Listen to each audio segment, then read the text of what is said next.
pas, parce que pour nous, élus de Serre et Dordogne, c'est un saut dans l'inconnu. Nul ne sait les conséquences économiques, financières, fiscales, sociales de ce nouveau territoire. Et c'est quand même pas logique qu'on soit intégré dans un territoire sans en avoir mesuré les conséquences pour nos administrés.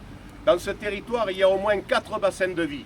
Donc il y a une incohérence totale. Vous savez qu'on accordait une importance forte à la notion de bassin de vie. Là, il n'y est plus. Entre Soussérac et Souillac, vous avez Soussérac-Saint-Céré, vous avez Vérac-Bétail, vous avez Gramat, vous avez Souillac.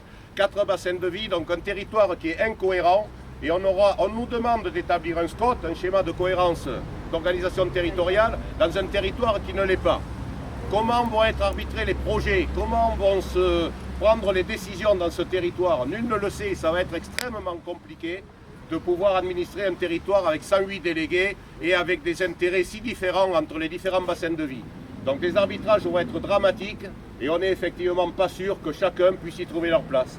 Donc c'est pour ça que cette manifestation est là aujourd'hui, pour faire en sorte de montrer à la préfète que nous n'acceptons pas le territoire dans lequel elle veut nous mettre et qu'elle veuille bien réfléchir à nous mettre dans un territoire plus cohérent ou en retrouvant le canton Serre et Dordogne et Soussérac ou encore peut-être mieux en nous mettant avec le vrai bassin de vie de Soussérac, Saint-Céré et Serre et Dordogne.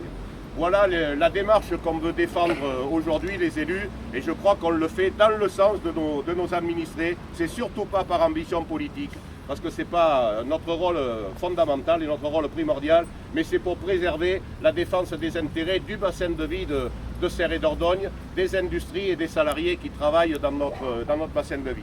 Voilà, donc on va bien sûr faire une manifestation dans le calme, bien évidemment. On n'est pas non plus et on ne veut pas être des hors-la-loi, mais on veut quand même se faire entendre fermement. Donc on va commencer cette marche avec le petit quart d'heure de retard quercinois. Et puis on se dispersera tranquillement sur Bretenoux. Voilà, bonne marche à tous. On va espérer que la pluie soit terminée, que le temps soit avec nous.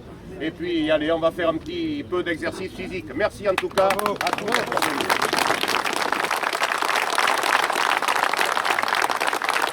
Oui, on les entend.